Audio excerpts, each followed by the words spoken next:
ನಾನು morning ವ್ಲಾಗನ್ನು start ಮಾಡ್ತಾ ಇದ್ದೇನೆ. ಸೋಮವಾರ ಮಾರ್ನಿಂಗ್ ನೋಡಿ ಹೇಗೆ ಪಾತ್ರೆಗಳೆಲ್ಲ ಅಲ್ಲೇ ಇದೆ ಅಂತೇಳಿ ಹಲಸಿನ ಹಣ್ಣಿನ ದೋಸೆ ಮಾಡಬೇಕು ಅಂತೇಳಿ. ಏನು ಅಂತಂದರೆ ಸಂಡೇ ಶನಿವಾರ 2 ದಿನವೂ ಮನೇಲಿ ಇರಲಿಲ್ಲ, ನಾವು ಹೊರಗಡೆನೇ ತಿರುಗಾಡೋಕ್ಕೆ ಹೋಗಿದ್ವಿ. ಸೊ ಹಾಗಾಗಿ ಏನು ಅಂತಂದರೆ ನಿಮಗೆ ಗೊತ್ತಿದೆ, ಸಂಡೇ ಗುರುಪೂರ್ಣಿಮೆ ಇತ್ತು, ಹಾಗೆಯೇ ಶನಿವಾರ ಕೂಡ ಫಂಕ್ಷನ್ ಇರುತ್ತೆ ಸಾಯಿಬಾಬಾ ಟೆಂಪಲ್ನಲ್ಲಿ. ನಾನು ಶಾರ್ಟ್ ವೀಡಿಯೋ ಎಲ್ಲ ಹಾಕಿದ್ದೆ, ನಾನು ವೀಡಿಯೋ ಎಲ್ಲ ಮಾಡಿಲ್ಲ, ಜಸ್ಟ್ ಒಂದು ಶಾರ್ಟ್ ವೀಡಿಯೋ ಮಾಡ್ತೀನಿ, ಯಾಕಂದರೆ ಅಷ್ಟು ಫುಲ್ಲು ರಶ್ ಇರುತ್ತೆ. ಸೊ ವೀಡಿಯೋ ಮಾಡೋದಕ್ಕೂ ಅಲ್ಲಿ ಬಿಡಲ್ಲ ನಮಗೆ. ಹಾಗಾಗಿ ಇಲ್ಲಿ ನೋಡಿ ಅಲೋವೆರಾ ಈ ದೊಡ್ಡ ಪಾಟಲ್ಲಿ ನೆಟ್ ಮೇಲೆ ಅದಕ್ಕೊಂದು ಏನು ಅಂದರೆ ಕಳೆ ಬಂದಿದೆ ಅಲೋವೆರಾಗೆ, ಆಯಿತಾ, ಇಲ್ಲಾಂದರೆ ಚಿಕ್ಕ ಪಾಟ್ನಲ್ಲಿ ಇರ್ತಾಯಿತ್ತು. ಸೊ ಹಾಗಾಗಿ ಪಾತ್ರೆಗಳೆಲ್ಲ ತೊಳೆಯೋದು ಬಾಕಿ ಇದೆ. ಸೋಮವಾರ ಮಾರ್ನಿಂಗ್ ಅಂತೂ ನಂಗೆ ತುಂಬಾ ಕಷ್ಟ ಆಯಿತು. ಇವಾಗ ನೋಡಿ ಇಲ್ಲಿ ಅಕ್ಕಿ ಹಾಕಿದ್ದೆ, ಆಮೇಲೆ ತೆಂಗಿನಕಾಯಿ ತುರಿ ಮತ್ತು ಹಲಸಿನ ಹಣ್ಣು ಕಟ್ ಮಾಡಿ ಇಟ್ಟಿದ್ದೇನೆ. ಇದನ್ನೀಗ ಗ್ರೈಂಡರ್ನಲ್ಲಿ ರುಬ್ಬಿದ್ರೆ ಆಯಿತು. ಆಮೇಲೆ ಒಂದು 10 ಕಾಳುಮೆಣಸು ಹಾಕಿದ್ದೇನೆ, ಮತ್ತು ಇನ್ನೊಂದು ಮರ್ತೋಗಿತ್ತು ಬೆಲ್ಲ, ಒಂದು ಸ್ವಲ್ಪ ಬೆಲ್ಲ ಹಾಕ್ತಾಯಿದ್ದೀನಿ. ಹಲಸಿನ ಹಣ್ಣು ಜಾಸ್ತಿ ಸಿಹಿ ಇಲ್ಲ ಅಂದರೆ ಬೆಲ್ಲ ಹಾಕಬೇಕು. ಈಗ ನಾನು ಗ್ರೈಂಡರ್ನಲ್ಲೇ ಇದನ್ನು ರುಬ್ತಾ ಇದ್ದೇನೆ. ಅಕ್ಕಿ ಮತ್ತು ಹಲಸಿನ ಹಣ್ಣು, ತೆಂಗಿನಕಾಯಿ ತುರಿ, ತುಂಬ ತೆಂಗಿನಕಾಯಿ ತುರಿ ಹಾಕಬಾರ್ದು, ಸ್ವಲ್ಪನೇ ಹಾಕಬೇಕು. ನಾನು ಅದು ಇಟ್ಟಿದ್ದಷ್ಟೇ, ಅದರಲ್ಲಿ ನಾನು ಅಷ್ಟು ಹಾಕಿಲ್ಲ, ಒಂದು ಸ್ವಲ್ಪನೇ ಹಾಕಿದ್ದೇನೆ ಅಷ್ಟೇ.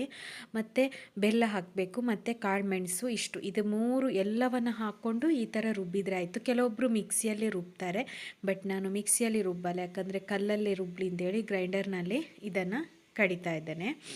ಸೊ ನೋಡಿ ಈ ಥರ ಚೆನ್ನಾಗಾಗುತ್ತೆ. ಏನು ಗ್ರೈಂಡರ್ನಲ್ಲಿ ರುಬ್ಬಿದ್ರು ಕೂಡ ನೈಸ್ ಆಗಬೇಕು. ನೆಕ್ಸ್ಟ್ ಇವಾಗ ನೋಡಿ ಗ್ರೈಂಡರ್ನಲ್ಲಿ ಇದು ಆಗ್ತಾ ಇದೆ. ಇವಾಗ ಎಲ್ಲ ಪಾತ್ರೆ ಎಲ್ಲ ತೊಳೆದು ಹಾಕಿದ್ದೇನೆ ನೋಡಿ, ಇಲ್ಲಾಂದರೆ ಎಲ್ಲ ಫುಲ್ ಪಾತ್ರೆನೇ ಇತ್ತು, ಯಾಕಂದರೆ ಶನಿವಾರ ಮತ್ತು ಸಂಡೇ ಇರಲಿಲ್ವಲ್ಲ, ಹಾಗಾಗಿ ಫುಲ್ಲು ಪಾತ್ರೆಗಳೆಲ್ಲ ಹಾಗೆ. ಮತ್ತು ಇನ್ನೊಂದು ಏನಂತ ಹೇಳಿದರೆ ಮನೇಲಿ ಏನು ಅಡುಗೆ ಏನು ಮಾಡಿರಲಿಲ್ಲ, ಸೊ ಹಾಗಾಗಿ. ಆಮೇಲೆ ಈ ಹಲಸಿನಕಾಯಿಯ ಬೀಜ ನೋಡಿ ಇಲ್ಲಿ ಸ್ವಲ್ಪ ಅದು ನೀರು ಆರಲಿ ಅಂತ ಅಲ್ಲಿ ಒಣ ಹಾಕ್ಲಿಕ್ಕೆ ಇಟ್ಟಿದ್ದೆ. ಇನ್ನು ಇದಕ್ಕೆ ಚಟ್ನಿ ಮಾಡ್ತಾ ಇದ್ದೇನೆ. ಚಟ್ನಿ ಮಾಡೋದಕ್ಕೆ ನೋಡಿ ಕೊತ್ತಂಬರಿ ಸೊಪ್ಪು, ಬೇಸೊಪ್ಪು, ಆಮೇಲೆ ಹಸಿರು ಮೆಣಸಿನ್ಕಾಯಿ, ಸ್ವಲ್ಪ ಹುಳಿ, ಶುಂಠಿ, ಬೆಲ್ಲ, ಆಮೇಲೆ ಬೆಲ್ಲ ಹಾಕ್ತಾಯಿಲ್ಲ ಯಾಕಂದರೆ ಇದು ದೋಸೆ ಸಿಹಿ ಇರುತ್ತೆ ಅಲ್ವಾ, ಅದಕ್ಕೋಸ್ಕರ ಖಾರವಾದ ಚಟ್ನಿಯನ್ನು ಮಾಡ್ತಾ ಇದ್ದೇನೆ. ಸೊ ನೋಡಿ ಹಿಟ್ಟೀಗ ರುಬ್ಬಿದಾಗಿದೆ ನೋಡಿ, ಈ ಹದಕ್ಕೆ ಇರಬೇಕು ಹಿಟ್ಟು. ತುಂಬ ನೀರಾದರೂ ಚೆನ್ನಾಗಿರಲ್ಲ. ಈ ಹಲಸಿನ ಹಣ್ಣಿನ ದೋಸೆ ಏನು ಗೊತ್ತಾ, ನೀವು ಹಿಂದಿನ ದಿನನೇ ರಾತ್ರಿ ರುಬ್ಬಿಡಬೇಕು ಅಂತಿಲ್ಲ, ಅವಾಗವಾಗಲೇ ರುಬ್ಬಿ ಆಮೇಲೆ ನೀವು ಅವಾಗವಾಗಲೇ ದೋಸೆ ಮಾಡ್ಬೋದು, ಅದು ಚೆನ್ನಾಗಿರುತ್ತೆ. ನೀವು ಮಾರ್ನಿಂಗ್ ರುಬ್ಬಿಟ್ಟು ಸಂಜೆ ಹೊಯ್ದರೂ ಅದು ಚೆನ್ನಾಗಿರುತ್ತೆ, ನೈಟ್ ಹೊತ್ತಲ್ಲಿ ಇಟ್ಟರು ಅದು ಚೆನ್ನಾಗಿರುತ್ತೆ. ಬಟ್ ಅವಾಗವಾಗಲೇ ಒಯ್ದರೂ ಕೂಡ ಅದೊಂಥರ ಚೆನ್ನಾಗಿರುತ್ತೆ ಟೇಸ್ಟು, ಇದೊಂಥರ ಚೆನ್ನಾಗಿರುತ್ತೆ. ನಾನು ನಿಮ್ಗೆ ಎರಡೂ ತೋರಿಸ್ತಾ ಇದ್ದೀನಿ. ಸೊ ಹಲಸಿನ ಹಣ್ಣಿನ ದೋಸೆ ಅಂತ ಅಂದಾಗ ಈ ಥರನೇ ಚಿಕ್ಕ ದೋಸೆ ಮಾಡಬೇಕು. ಇದು ದೋಸೆ ಕಾವಲಿ ಚಿಕ್ಕದಿದೆ, ಹಾಗಾಗಿ 2 ಮಾತ್ರ ಮಾಡ್ತಾ ಇದ್ದೇನೆ. ಸ್ವಲ್ಪ ನಿಮ್ಮದು ದೊಡ್ಡ ಕಾವಲಿ ಇದ್ದರೆ ಅದರಲ್ಲಿ 3 ನೀವು ಮಾಡ್ಬೋದು, ಬಟ್ ನೀವು ಒಂದೇ ದೊಡ್ಡದು ಒಯ್ದರೆ ಅದೊಂದು ಟೇಸ್ಟ್ ಇರಲ್ಲ. ಈ ಹಲಸಿನ ಹಣ್ಣಿನ ದೋಸೆ ಅಂದಾಗ ನಾವೆಲ್ಲ ಇದೇ ಥರ ಮಾಡೋದು. ಸ್ವಲ್ಪ ಹಸಿ ಇರಬೇಕಾದ್ರೆ ಈ ಥರ ಮಗುಚಿ ಹಾಕಬೇಕು, ಮಗುಚಿ ಹಾಕಿ ಇನ್ನೊಂದು ಆ ಸೈಡು ಕೂಡ ಬೇಯಿಸ್ಕೊಳ್ಬೇಕು. ನಾವು ತುಳುವಲ್ಲಿ ಇದಕ್ಕೆ ಗಾರಿಯ ಅಂತ ಕೂಡ ಕರಿತೇವೆ, ನಮ್ಮ ಊರುಗಳಲ್ಲೆಲ್ಲ ಗಾರಿಯ ಅಂತ ಹೇಳ್ತಾರೆ ದೋಸೆದು, ಹಲಸಿನ ಹಣ್ಣಿನ ಗಾರಿಯ ಅಂತ. ನೋಡಿ ಈ ಥರನೇ ಚಿಕ್ಕದಾಗಿ ಮಾಡುವಂಥದ್ದು ಕ್ರಮ ಇದು. ಹೀಗೇ ಹಲಸಿನ ಹಣ್ಣಿನ ದೋಸೆ ಅಂದಾಗ ಇದೇ ಥರ ಮಾಡ್ತಾರೆ. ದೊಡ್ಡ ಕಾವಲಿ ಆದರೆ ಅದರಲ್ಲಿ 3 ಮಾಡ್ತಾರೆ, ಈ ಥರನೇ ಮಾಡುವಂಥದ್ದು. ಇದೊಂಥರ ಟೇಸ್ಟ್ ಚೆನ್ನಾಗಿರುತ್ತೆ. ಅದೇ ನೀವು ಸ್ವಲ್ಪ ದೊಡ್ಡದಾಗಿ ಹೊಯ್ದುಬಿಟ್ಟು ಅದು ಇದ್ದರೆ ಅದೊಂದು ಅಷ್ಟೊಂದು ಚೆನ್ನಾಗಿರಲ್ಲಪ್ಪ, ಏನೋ ಒಂದು ಟೇಸ್ಟು ಅಷ್ಟೊಂದು ಇಂಟ್ರೆಸ್ಟಿಂಗ್ ಇರಲ್ಲ ತಿನ್ನೋದಕ್ಕೆ. ಸೊ ಈ ಥರನೇ ನಾನಂತೂ ಈ ಥರನೇ ಹಲಸಿನ ಹಣ್ಣಿನ ದೋಸೆ ಅಂದಾಗ ಈ ಥರನೇ ನಾನು ಇದು ಮಾಡುವಂಥದ್ದು. ಸೊ ನೋಡಿ ಸ್ವಲ್ಪ ಹಸಿ ಇರಬೇಕಾದ್ರೆ ನೀವು ಈ ಥರ ಮಗುಚಿ ಹಾಕಿದರೆ ಆಯಿತು. ಇವಾಗ ನಿಮಗಿದು ಏನು ಅಂತ ಅಂದರೆ ಕೆಲವೊಬ್ರು ಇದಕ್ಕೆ ಏನಂದರೆ ಸೋಡಾ ಪುಡಿ ಎಲ್ಲ ಹಾಕ್ತಾರೆ, ಅದು ತೂತು ಬರಲಿ, ಸ್ವಲ್ಪ ಕ್ರಿಸ್ಪಿ ಆಗಿರಲಿ ಅಂತೆಲ್ಲ. ಆಮೇಲೆ ತೆಳುವಾಗಿ ಕೂಡ ನೀವು ಒಯ್ದುಕೊಳ್ಬೋದು, ಅದು ಅವಾಗವಾಗಲೇ ತಿನ್ನಬೇಕು. ಬಿಸಿನೂ ಚೆನ್ನಾಗಿರುತ್ತೆ, ಸ್ವಲ್ಪ ತಣ್ಣಗಾಗಿ ಆರಿ ಹೋದ್ರೂ ಏನು ತೊಂದರೆ ಇಲ್ಲ. ಆದರೆ ನೀವು ಅವಾಗವಾಗಲೇ ರುಬ್ಬಿಬಿಟ್ಟು ದೋಸೆ ಮಾಡಿದರೆ ಅದು ಚೆನ್ನಾಗಿರುತ್ತೆ ಆಯಿತಾ, ಅದೊಂಥರ ಟೇಸ್ಟ್ ಇರುತ್ತೆ. ಹುಳಿ ಬಂದಿರಲ್ವಲ್ಲ ಹಿಟ್ಟು, ಹಾಗಾಗಿ ಅದು ಚೆನ್ನಾಗಿರುತ್ತೆ. ಅದೇ ನೀವು ಹಿಂದಿನ ದಿನ ರಾತ್ರಿ ರುಬ್ಬಿ ಮಾರ್ನಿಂಗ್ ದೋಸೆ ಮಾಡೋದಿದ್ರೆ ಅದೊಂದು ಸ್ವಲ್ಪ ಏನಂದರೆ ಹುಳಿ ಬಂದಿರುತ್ತೆ ಹಿಟ್ಟು. ಆವಾಗ ಅದೊಂದು ತಿನ್ನೋದಕ್ಕೆ ಜಾಸ್ತಿ ತಿನ್ನೋದಕ್ಕಾಗಲ್ಲ. ಸ್ವಲ್ಪ ತಿಂದಾಗಲೇ ಏನಂತ ಹೇಳ್ತೀವಿ, ತುಳುವಲ್ಲಿ ನಾವು ಮುಖ ಸೆಟ್ಟುನ ಅಂತೇಳಿ ಹೇಳ್ತೀವಿ, ಆ ಥರ ಆಗುತ್ತೆ, ಇನ್ನು ಬೇಡವೇ ಬೇಡ ಅಂತ. ಬಟ್ ನೀವು ಅವಾಗವಾಗಲೇ ಹೊಯ್ದು ಅದನ್ನು ತಿಂದರೆ ಚೆನ್ನಾಗಿರುತ್ತೆ. ಇವಾಗ ನಾನು ಇದು ನಿಮಗೆ ಮಾರ್ನಿಂಗೆ ತೋರಿಸ್ತಾ ಇರೋದು, ಹಿಟ್ಟನ್ನು ತೆಗೆದ್ಬಿಟ್ಟು ಇಡ್ತಾ ಇದ್ದೇನೆ. ಸೊ ಮಗಳು ಕೂಡ ತಿಂತಾ ಇದ್ದಾಳೆ ಮಾರ್ನಿಂಗ್ ನೋಡಿ ದೋಸೆ. ಮಾರ್ನಿಂಗ್ ಆದರೆ ಚೆನ್ನಾಗಿರುತ್ತೆ, ನೀವು ಅವಾಗವಾಗಲೇ ಇದು ಮಾಡೋದಾದರೆ ಅದೊಂಥರ ಚೆನ್ನಾಗಿರುತ್ತೆ. ಎಷ್ಟು ನೀವು ಆವಾಗವಾಗ ಹೊಯ್ದರೂ ಕೂಡ ದೋಸೆ ಅಂತೂ ಸಾಫ್ಟಾಗಿಯೇ ಇರುತ್ತೆ, ಏನು ತೊಂದರೆ ಇಲ್ಲ, ತುಂಬಾ ಸಾಫ್ಟಾಗಿಯೇ ಇರುತ್ತೆ. ಸೊ ನೋಡಿ ಇವಾಗೆಲ್ಲ ಹೊಯ್ದಿದ್ದೇನೆ ನಾನು, ತುಂಬ ಸಾಫ್ಟಾಗಿ ಇರುತ್ತೆ. ಸೊ ಮತ್ತೆ ನಾನು ನಿಮಗೆ ಸಂಜೆ ಕೂಡ ತೋರಿಸ್ತಾ ಇದ್ದೇನೆ. ಇದೀಗ ಸಂಜೆ ನಿಮಗೆ ತೋರಿಸ್ತಾ ಇರೋದು, ಸಂಜೆ ಹೊಯ್ದಾಗ ಯಾವ ರೀತಿ ಇರುತ್ತೆ ಅಂಥೇಳಿ ನೀವೀಗ ನೋಡ್ತಿರ್ಬೋದು. ನೋಡಿ ಅದು ಏನಂತ ಹೇಳಿದ್ರೆ ಉಬ್ಬಿ ಥರ ಬರುತ್ತೆ. ಬೆಳಿಗ್ಗೆ ಹೊಯ್ದಾಗ ಅದಷ್ಟೊಂದು ಬಂದಿರಲಿಲ್ಲ, ನಿಮಗೆ ಡಿಫ್ರೆನ್ಸು ತುಂಬಾ ಗೊತ್ತಾಗುತ್ತೆ ಕರೆಕ್ಟಾಗಿ. ಇವಾಗ ನೋಡಿ ಇದು ಸಂಜೆ ನಾನು ಮಾಡ್ತಾ ಇರೋದು, ಒಂದು 6 ಗಂಟೆ 6:30ಗೇನ, ಆಲ್ಮೋಸ್ಟ್ 6:30 ಆಗಿದೆ ಸಂಜೆ. ಆವಾಗ ನಾನು ಈ ದೋಸೆ ಮಾಡ್ತಿರೋದು. ಆವಾಗಕ್ಕೂ ಮತ್ತು ಮಾರ್ನಿಂಗ್ ಮಾಡಿರೋ ದೋಸೆಗೆ ಎಷ್ಟು ಡಿಫ್ರೆನ್ಸ್ ಇದೆ ಅಂತ ನೋಡಿ.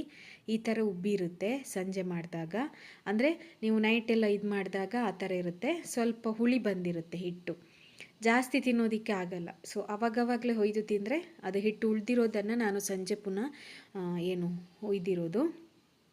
ಹಾಗಾಗಿ ಸೊ ಸ್ವಲ್ಪ ಹಸಿ ಇದ್ದಾಗಲೇ ಈ ಥರ ಮಗುಚಿ ಹಾಕೋಬೇಕು. ಮಗುಚಿ ಹಾಕ್ಕೊಂಡು 2 ಸೈಡು ಬೇಯಿಸ್ಕೊಳ್ಬೇಕು. ಅದು ಸಾಫ್ಟ್ ಆಗಿರುತ್ತೆ, ಇದು ಸಾಫ್ಟ್ ಆಗಿರುತ್ತೆ. ಇದು ತುಂಬ ಸಾಫ್ಟ್ ಆಗಿರುತ್ತೆ, ಮತ್ತೇನೂ ಸಾಫ್ಟ್ ಇರುತ್ತೆ ಇದು.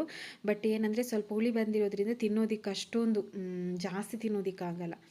ಅವಾಗವಾಗಲೇ ಹೊಯ್ದು ತಿಂತೀವಲ್ವ, ಆ ಥರ ತಿನ್ನೋದಕ್ಕಾಗಲ್ಲ. ಬಟ್ ಓಕೆ, ತುಂಬ ಸಿಹಿ ಇರುತ್ತೆ. ಇದಕ್ಕೇನಾದರೂ ಖಾರವಾದ ಚಟ್ನಿ ಅಥವಾ ಖಾರವಾದದ್ದು ಏನಾದರೂ ಇದ್ದರೆ, ಟೊಮೆಟೊ ಗೊಜ್ಜು ಈ ಥರ ಎಲ್ಲ ಇದ್ದರೆ ತಿನ್ನೋದಕ್ಕೆ ತುಂಬ ಚೆನ್ನಾಗಿರುತ್ತೆ.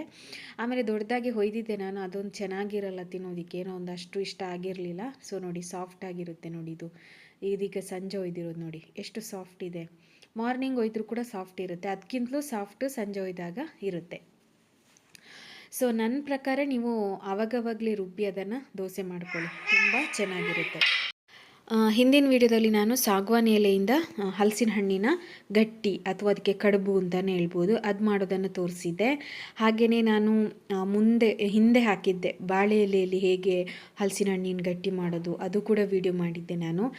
ಈ ಸಲ ಮಾಡಿದ್ದು ಸಾಗವಾನಿ ಎಲೆಯಿಂದ ಮಾಡಿದ್ದು, ಅದು ಕೂಡ ನಿಮಗೆ ನಾನು ವಿಡಿಯೋ ಮಾಡಿ ತೋರಿಸಿದ್ದೆ. ನೋಡಿ ಎಷ್ಟು ಸಾಫ್ಟ್ ಆಗಿರುತ್ತೆ ಅಂತೇಳಿ. ಸಂಜೆ ಮಾಡಿದಾಗಲೂ ಈ ಥರನೇ ಇರುತ್ತೆ, ಅದು ಈ ಥರನೇ ದೋಸೆ ಆಗಬೇಕು. ನೀವು ಅನ್ಕೋಬೋದು ಇದು ತುಂಬ ಸೀದು ಹೋಗಿದೆ ಅಂತ, ಬಟ್ ಇದೇ ಥರ ಇರೋದು. ಹಲಸಿನ ಹಣ್ಣಿನ ದೋಸೆ ಅಂದಾಗ ಇದೇ ಥರ ಬರುತ್ತೆ, ತಿನ್ನೋದಕ್ಕಂತೂ ಸಖತ್ತು ಟೇಸ್ಟಿಯಾಗಿ ಚೆನ್ನಾಗಿರುತ್ತೆ. ಏನಾದರೂ ಖಾರವಾಗಿ ಮಾಡಬೇಕು. ಹಣ್ಣು ದೋಸೆ ಏನಂತ ಹೇಳಿದರೆ ತುಂಬ ಸಿಹಿ ಇರುತ್ತೆ ಅಲ್ವಾ, ಅದಕ್ಕೋಸ್ಕರ.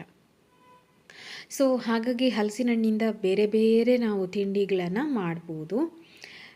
ಎಷ್ಟು ಬಗೆಯ ತಿಂಡಿಗಳನ್ನು ಕೂಡ ಇದರಿಂದ ಮಾಡ್ಬೋದು. ಹಲ್ವ ಮಾಡ್ತಾರೆ, ಇನ್ನು ಇಡ್ಲಿ ಮಾಡ್ತಾರೆ, ಆಮೇಲೆ ಹಲಸಿನ ಹಣ್ಣಿನ ಮೊಳ್ಕ ಅಂತೇಳಿ ಹೇಳ್ತೀವಿ ಮಂಗಳೂರು ಸ್ಟೈಲಲ್ಲಿ, ಅದು ಮಾಡ್ತಾರೆ ನೋಡಿ. ಈ ಥರ ಉಬ್ಬಿ ಬರುತ್ತೆ ನೋಡಿ, ಹಿಟ್ಟು ಹುಳಿ ಬಂದಿದ್ರೆ ಸ್ವಲ್ಪ ಈ ಥರ ಉಬ್ಬಿ ಬರುತ್ತೆ. ಅಂದರೆ ಇವಾಗ ನಾವು ಉದ್ದಿನ ದೋಸೆ ಎಲ್ಲ ಮಾಡ್ತೀವಲ್ವ, ಇಡ್ಲಿಗೆಲ್ಲ ನಾವು ಹಿಂದಿನ ದಿನ ರಾತ್ರಿ ರುಬ್ಬಿಡ್ತೀವಿ ನೋಡಿ, ಆ ಥರ ರುಬ್ಬಿಟ್ರೆ ಈ ಥರ ಉಬ್ಬಿ ಬರುತ್ತೆ.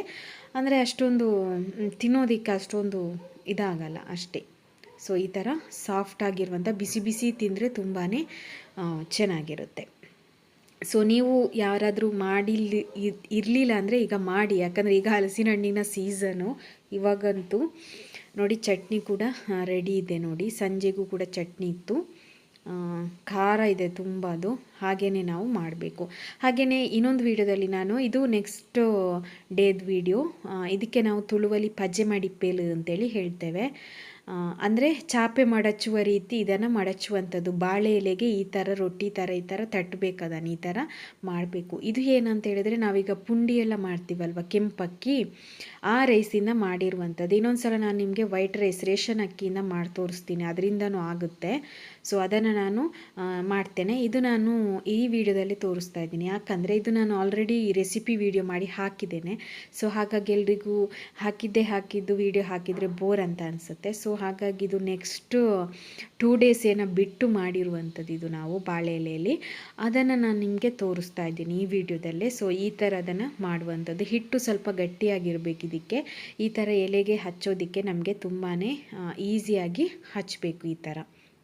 ಈ ಥರ ಹಚ್ಚಿ ಅದನ್ನು ಮತ್ತೆ ರೋಲಿಂಗ್ ಮಾಡುವಂಥದ್ದು. ನಾವು ತುಳುವಲ್ಲಿ ಇದಕ್ಕೆ ಪಜೆ ಮಾಡಿಕ್ಕೆಲ ಅಂತೆಲ್ಲ ಹೇಳ್ತಾರೆ, ಚಾಪೆ ಮಡಚುವ ರೀತಿ ಅಂತ. ನೋಡಿ ಈ ಥರ ಮತ್ತೆ ಅದನ್ನು ಮಡಚಿ ಇಟ್ಟು ಬೇಯಿಸ್ಕೊಳ್ಬೇಕು. ಆಲ್ಮೋಸ್ಟ್ 3/4 ಗಂಟೆ ಬೇಕಿದು ಬೇಯೋದಕ್ಕೆ, ಯಾಕಂದರೆ ಇದು ಕೆಂಪಕ್ಕಿ ಅಲ್ವಾ, ತುಂಬ ಲೇಟ್ ಬೇಯೋದು.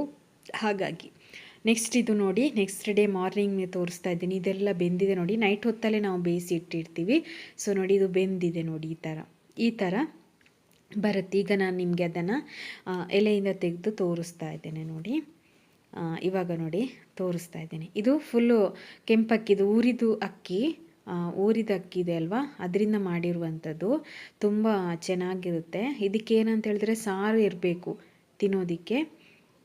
ತುಂಬ ಸಾರು ಬೇಕಿದ್ದಕ್ಕೆ. ದಪ್ಪ ಹುಳಿ ಎಲ್ಲ ಮಾಡಿದರೆ ಚೆನ್ನಾಗಿರಲ್ಲ, ನೀರು ಥರ ಸಾರು ಬೇಕು. ಅಂದರೆ ಚೆನ್ನಾಗಿ ಮುಳುಗಿಸಿ ತಿನ್ನೋದಕ್ಕಾಗಬೇಕು. ಆ ಥರ ಇದ್ದರೆ ತುಂಬ ಚೆನ್ನಾಗಿರುತ್ತೆ. ಈ ತಿಂಡಿನ ನಿಮಗೆ ಸೋನಾ ಮಸೂರಿ ಅಕ್ಕಿ ಇದೆ ಅಲ್ವಾ, ಅದರಿಂದೆಲ್ಲ ಮಾಡೋದಕ್ಕಾಗಲ್ಲ. ರೇಷನ್ ಅಕ್ಕಿ ಬರುತ್ತೆ, ನಾವು ನೋಡಿ ದೋಸೆ ಅಕ್ಕಿ, ಇಡ್ಲಿಗೆಲ್ಲ ಅಕ್ಕಿ ಬರುತ್ತೆ ನೋಡಿ, ಆ ಅಕ್ಕಿಯಿಂದ ಮಾಡ್ಬೋದು. ಅದರಿಂದನೂ ಮಾಡೋದಕ್ಕಾಗುತ್ತೆ. ಬಟ್ ನಾನು ಕೂಡ ಮಾಡಿಲ್ಲ. ಒಂದು ಸಲ ನಾನು ಟ್ರೈ ಮಾಡಿ ನಾನು ಮತ್ತೆ ವಿಡಿಯೋ ಮಾಡಿ ಹಾಕ್ತೇನೆ ಅದರಿಂದ ಮಾಡೋದಕ್ಕಾಗುತ್ತಾ ಅಂತ. ಯಾಕಂದರೆ ಈ ಥರ ಬಾಳೆ ಎಲೆಯಲ್ಲಿ ಮಾಡೋದ್ರಿಂದ ಅದೊಂಥರ ಪರಿಮಳ ಇರುತ್ತೆ. ಬಾಳೆ ಎಲೆ ನೀವು ನೋಡಿ, ಬಾಳೆ ಎಲೆಯಲ್ಲಿ ಕಟ್ಟಿ ಅದನ್ನು ಇಟ್ಟರೆ ಬೇಯಿಸಿದರೆ ಆ ಬಾಳೆ ಎಲೆಯ ಪರಿಮಳ ಇದೆ ಅಲ್ವಾ, ಅದು ಸಖತ್ತಾಗಿರುತ್ತೆ ಅದಕ್ಕೆ. ಸೊ ಹಾಗಾಗಿ ನಾನು ಇದಕ್ಕೆ ಸಾರು ಕೂಡ ಮಾಡಿದ್ದೆ. ಏನು ಸಾರು ಮಾಡಿದೆ ಅಂದರೆ ಟೊಮೆಟೊ, ಈರುಳ್ಳಿ ಮತ್ತು ಈ ಹೆಸರು ಕಾಳು ಬರುತ್ತೆ ನೋಡಿ, ಹೆಸರು ಕಾಳು, ಅದನ್ನು ಬೇಯಿಸ್ಬಿಟ್ಟು ಕುಕ್ಕರ್ನಲ್ಲಿ ಬೇಯಿಸ್ಬಿಟ್ಟು ಈ ಥರ ಹೆಸರು ಕಾಳು, ಟೊಮೆಟೊ, ನೀರುಳ್ಳಿ ಹಾಕಿಬಿಟ್ಟು ಈ ಥರ ಸಾರು ಮಾಡಿದ್ದೆ. ಅದಕ್ಕೆ ಚೆನ್ನಾಗಿ ಸೂಟ್ ಆಗ್ತಾಯಿತ್ತು. ಆಮೇಲೆ ವೈಟ್ ರೈಸಿಗಿದು ಚೆನ್ನಾಗಿ ಸೂಟ್ ಆಗ್ತಾಯಿತ್ತು. ಹಿಂದಿನ ದಿನ ರಾತ್ರಿ ಊಟಕ್ಕೂ ಕೂಡ ಚೆನ್ನಾಗಿ ಆಗ್ತಾಯಿತ್ತು. ಸೊ ಈ ಥರ ನೀರು ಸಾರು ಬೇಕು ಮುಳುಗಿಸಿ ತಿನ್ನೋದಕ್ಕೆ, ಅದು ಫುಲ್ಲು.